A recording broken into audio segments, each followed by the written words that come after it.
Los consideraban la élite de Hitler, combatientes a los que se temía en todos los frentes, reconocibles por su uniforme negro y por una reputación cruel e implacable. Pero cuando el Tercer Reich se derrumbó en 1945, para ellos la guerra no terminó realmente. A unos les esperaban la búsqueda, los interrogatorios y los juicios. Otros se disolvieron en el caos de la Europa de posguerra, intentando comenzar en silencio una nueva vida en una Alemania devastada. Pasaron los años, y les aguardaba una batalla de otro tipo, ya no con las armas en la mano, sino por el lugar que ocuparían en la historia. En mayo de 1945, la Alemania nazi capituló en toda Europa. Cientos de miles de soldados de las Waffen-SS, a quienes hasta hacía poco se llamaba la élite del Reich, depusieron las armas. Ahora se convertían en prisioneros de guerra o en fugitivos entre las ruinas del continente. Inmediatamente después de la capitulación, los aliados ordenaron la disolución total de las SS y de todas sus estructuras. Las unidades de las Waffen-SS, desde divisiones de primera línea como la Leibstandarte, Adolf Hitler y Das Reich, hasta formaciones auxiliares procedentes de los países ocupados, fueron reunidas por tropas británicas, estadounidenses y soviéticas en grandes campos. Miles de personas fueron internadas, a menudo todavía con el mismo uniforme que poco antes había sembrado el terror. La rendición de cuentas jurídica llegó rápidamente. En el proceso celebrado en Nuremberg entre noviembre de 1945 y octubre de 1946, la acusación sostuvo que todo el sistema de las SS, incluidas las Waffen-SS, había sido un instrumento clave de los crímenes nazis. El 30 de septiembre de 1946, el Tribunal Militar Internacional declaró oficialmente a las SS una organización criminal. Esta decisión significaba que la mera pertenencia a las Waffen-SS podía considerarse un delito, aunque se admitían excepciones para los reclutados después de 1943 o para quienes lograran demostrar la ausencia de implicación ideológica. En toda la Alemania ocupada comenzaron los procesos de desnazificación, que examinaban el destino de millones de antiguos nazis, desde los principales organizadores hasta los ejecutores de menor rango.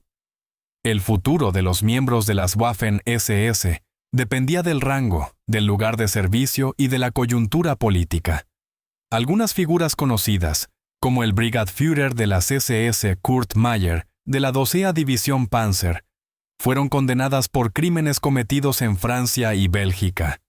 Otros fueron juzgados por tribunales militares por sus acciones en Italia, en los Balcanes o en el Frente Oriental. Sin embargo, la gran mayoría de los rangos inferiores fue liberada tras unos pocos meses. Su pasado quedaba registrado en cuestionarios, pero formalmente la vida podía continuar. Las condiciones en los campos eran duras. A los prisioneros se los mantenía a menudo a la intemperie, donde se enfrentaban a enfermedades, hambre y una total incertidumbre. Los aliados, al encontrarse con millones de prisioneros, se concentraron ante todo en la búsqueda de los criminales de alto rango y especialmente brutales. A quienes no se llevaba ante los tribunales, se los fue liberando gradualmente en 1946-1947, a menudo sin garantías ni un futuro claro. Algunos regresaron a las ciudades destruidas de Alemania y Austria. Otros vagaron durante años por los campos de personas desplazadas. También hubo quienes eligieron la huida. Con documentos falsos y con el apoyo de redes afines, antiguos oficiales de las Waffen-SS abandonaron Europa. Así, Karl Nikolusilic, antiguo comandante de una unidad blindada, logró llegar a Argentina en 1948, donde se estableció tranquilamente bajo el régimen de Juan Perón. Por las mismas rutas, otros fugitivos acabaron en España, Siria e incluso Egipto. Precisamente estas historias dieron origen más tarde a las leyendas de las rutas de las ratas. Caminos secretos de escape supuestamente creados por estructuras eclesiásticas o servicios de inteligencia, versiones que se confirmaban parcialmente con documentos y que al mismo tiempo seguían siendo objeto de intensos debates. Para quienes permanecieron en Europa, los primeros años de la posguerra se convirtieron en un tiempo de amarga decepción. El propio nombre de las Waffen-SS se transformó en un estigma, en un símbolo de crueldad y fanatismo ciego. A los antiguos miembros de las SS se les negaba el empleo, se les retiraban las pensiones y, en ocasiones, incluso se les excluía de las ceremonias oficiales de recuerdo militar. Para 1948, las nuevas autoridades alemanas, que seguían actuando bajo el estricto control de los aliados, continuaban considerando a las Waffen-SS no como parte del ejército, sino como una organización criminal. En menos de 3 años, una estructura que había contado con casi 1 millón de hombres se desintegró en destinos individuales. Entre el juicio y el olvido, entre el castigo y la total anonimidad. Su condena colectiva se dictó en Múnich, pero las historias personales apenas comenzaban a tomar forma. La creación de la República Federal de Alemania, en mayo de 1949, abrió una nueva página no solo para el país, sino también para quienes alguna vez habían vestido el uniforme negro. Los primeros dirigentes del nuevo Estado, obligados a reconstruir el país bajo la constante supervisión de los aliados, heredaron una sociedad en la que vivían cientos de miles de antiguos miembros del NSDAP y veteranos del frente. Entre ellos había muchos exsoldados de las Waffen-SS, por lo general jóvenes, mutilados por la guerra y políticamente tóxicos. Para los aliados occidentales, la postura seguía siendo invariable. Las Waffen-SS continuaban siendo consideradas una estructura criminal. A sus veteranos se les prohibía el acceso al servicio público, a prestaciones sociales y a cargos oficiales. Sin embargo, la rápida reconstrucción de Alemania Occidental pronto chocó con la realidad. Millones de soldados desmovilizados debían reintegrarse a la vida normal. Con el avance de la Guerra Fría, la conveniencia política empezó cada vez más a imponerse sobre la lógica estricta de la desnazificación. El nuevo Estado necesitaba estabilidad y apoyo electoral. Ya a comienzos de la década de 1950, en la política interna de la RFA, se oían con creciente fuerza los debates sobre el estatus y los derechos de los veteranos. La aprobación de la Ley Federal de Ayuda a las Víctimas de la Guerra en 1950 se convirtió en un punto de inflexión. Concebida como una medida de apoyo a los soldados heridos y a las viudas, provocó una auténtica explosión política. La cuestión central se planteaba de forma directa. ¿Era posible equiparar a los antiguos soldados de las Waffen-SS con los veteranos de la Wehrmacht y concederles las mismas prestaciones? Políticos conservadores, incluido el canciller Konrad Adenauer, fueron llegando gradualmente a la conclusión de que excluir a un grupo tan numeroso y organizado podía acarrear graves pérdidas políticas. En 1953, Adenauer declaró públicamente que los soldados de las Waffen-SS habían combatido como militares ordinarios. Esta declaración tuvo un efecto simbólico colosal. Se convirtió en la señal de un giro silencioso, pero perceptible, de Alemania Occidental, hacia una progresiva normalización de la imagen de los veteranos de las Waffen-SS, como parte de la historia militar general. En la práctica, esto significó que muchos antiguos miembros de las SS obtuvieron la posibilidad de aspirar al menos a prestaciones limitadas, especialmente si podían demostrar que habían sido llamados a filas después de 1943 y que no se habían incorporado a las SS de manera voluntaria. Para 1956, el debate alcanzó un nuevo nivel y afectó ya al recién creado Bundeswehr, las Fuerzas Armadas de Alemania Occidental. Surgió una pregunta directa. ¿Podían los antiguos soldados de las Waffen-SS volver a servir en el ejército? Formalmente, sí. En la práctica, solo unos pocos superaban el proceso de selección. Los datos de archivo muestran que, para septiembre de 1956, de los 3.117 exmiembros de las SS que presentaron solicitud, solo 508 fueron aprobados. El resto fue rechazado debido a riesgos ideológicos, antecedentes penales o bajo la presión de asesores aliados, que temían que el Bundeswehr heredara un pasado demasiado pesado y manchado. Aquellos pocos a quienes finalmente se les permitió volver a vestir el uniforme preferían guardar silencio sobre su experiencia militar durante la guerra. Fuera de las estructuras estatales, los antiguos soldados de las Waffen-SS se emplearon en fábricas, brigadas de construcción, granjas o abrieron pequeños negocios privados. La disciplina, las relaciones personales y la capacidad de trabajar en equipo a menudo les ayudaron a encontrar su lugar. Aunque el estigma del pasado no desapareció, en las ciudades y pueblos de Alemania Occidental, muchos simplemente evitaban hablar de la guerra, diluyéndose en el silencio general de los años 50, cuando la sociedad intentaba mirar únicamente hacia adelante. Sin embargo, para las víctimas del régimen nazi, esta normalización seguía siendo dolorosa.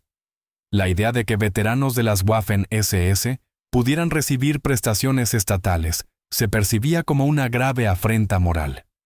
Las organizaciones de supervivientes y las publicaciones de izquierda criticaron duramente estas medidas, mientras que la prensa conservadora las presentaba como un paso necesario hacia la reconciliación nacional. Más tarde, los historiadores señalarían que la rehabilitación económica llegó mucho antes que la reflexión moral. A comienzos de la década de 1960, la economía de Alemania Occidental crecía con rapidez, y la vida de la mayoría de los antiguos combatientes de las Waffen-SS se había estabilizado en apariencia. Pero bajo esa estabilidad visible, se ocultaba un profundo descontento.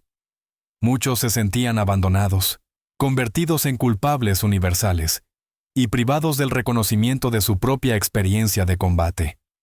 Estos sentimientos adoptaron con relativa rapidez una forma organizada e influyeron de manera notable en cómo la Alemania de posguerra recordaría a sus soldados más controvertidos.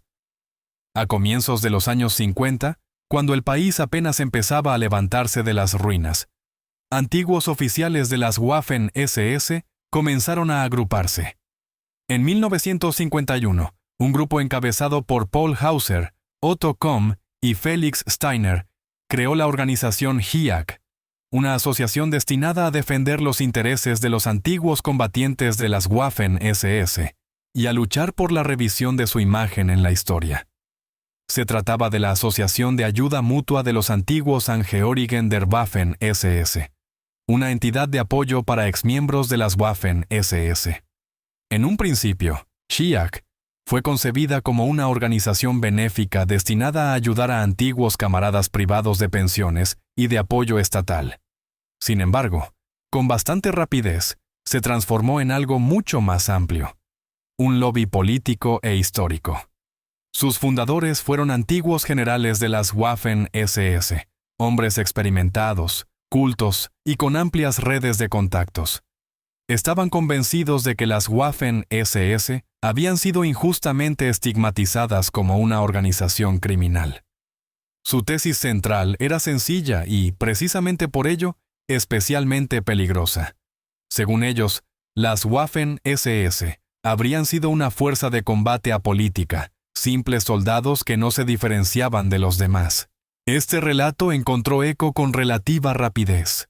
Políticos conservadores de Alemania Occidental, sometidos a la presión de una dura competencia electoral y deseosos de asegurarse el apoyo de los veteranos, comenzaron a establecer contactos con HIAC.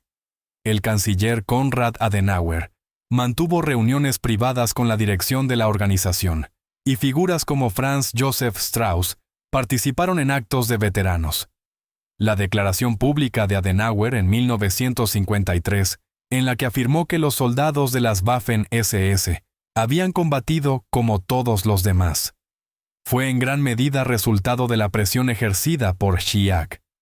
A mediados de la década de 1950, la organización ya contaba con delegaciones en toda Alemania Occidental, y el número de simpatizantes se calculaba en decenas de miles. HIAC publicaba revistas, entre ellas Der Freiwillige. Organizaba reuniones y financiaba la publicación de memorias en las que las divisiones de las Waffen-SS eran presentadas como unidades de élite del frente, y no como un instrumento ideológico del régimen nazi. El libro de Paul Hauser Soldados como todos los demás, publicado en 1953, se convirtió en un elemento clave de este mito. La influencia de HIAC alcanzó su punto álgido en los años 60. Algunos antiguos oficiales de las Waffen-SS lograron ocupar puestos en la administración pública, y los actos conmemorativos dedicados a las divisiones de las SS eran cubiertos regularmente por la prensa local, sin ningún tipo de valoración crítica. Sin embargo, con la llegada de la década de 1970, la situación empezó a cambiar. La generación más joven de alemanes se enfrentaba cada vez con mayor insistencia y dolor al pasado nazi del país. Historiadores y periodistas comenzaron a desenmascarar el revisionismo de HIAC y sus intentos de suavizar o silenciar los crímenes de guerra.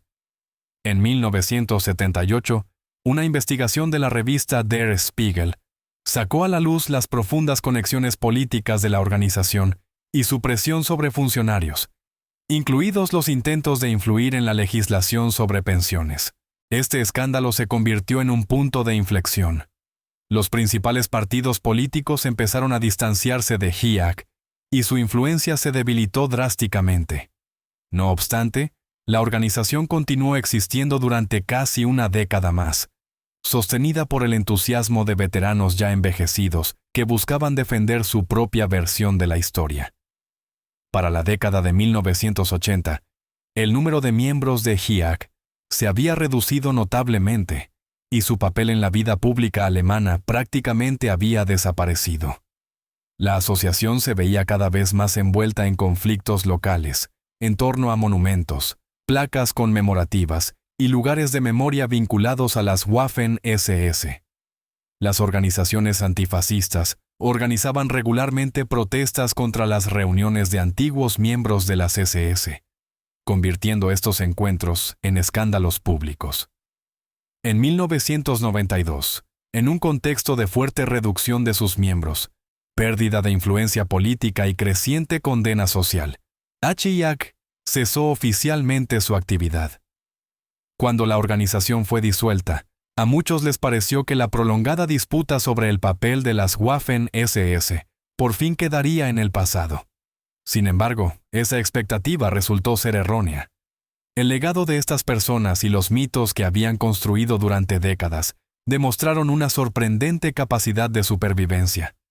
Incluso muchos años después de la desaparición de las últimas divisiones de las Waffen-SS, su historia seguía influyendo en los debates sobre la memoria militar, la justicia y la identidad nacional, no solo en Alemania, sino también mucho más allá de sus fronteras. Tras la caída del muro de Berlín en 1989, la Alemania reunificada inició un debate mucho más abierto y doloroso sobre su pasado militar.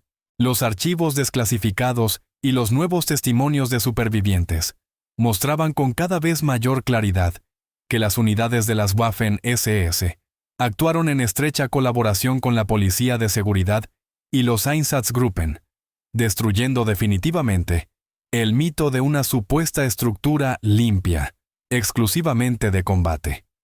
Pero incluso cuando la investigación académica fue desmontando paso a paso estas ilusiones, las controversias sociales y políticas no desaparecieron, sino que adoptaron nuevas formas.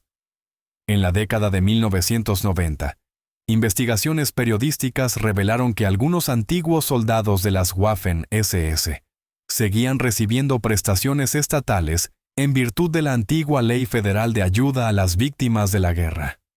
Las publicaciones de Der Spiegel y The New York Times provocaron una oleada de indignación, especialmente después de saberse que muchos supervivientes del Holocausto nunca habían recibido un apoyo comparable por parte del Estado.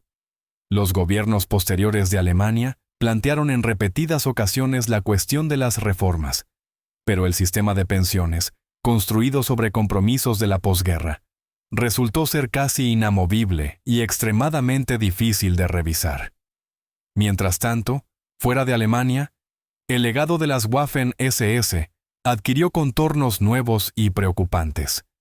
En varios países de Europa del Este, especialmente en los estados bálticos y en Ucrania, A los veteranos de las formaciones locales de las Waffen-SS se les empezó a presentar no como parte de la maquinaria nazi, sino como participantes en la lucha contra la ocupación soviética.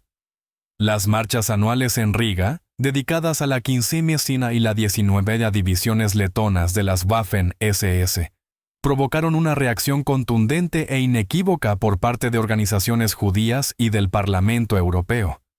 Estos acontecimientos mostraron con claridad hasta qué punto la imagen de las Waffen-SS se había entrelazado profundamente con los debates postsoviéticos sobre la memoria nacional y el pasado. Al mismo tiempo, dentro de la propia Alemania, la actitud volvió a cambiar.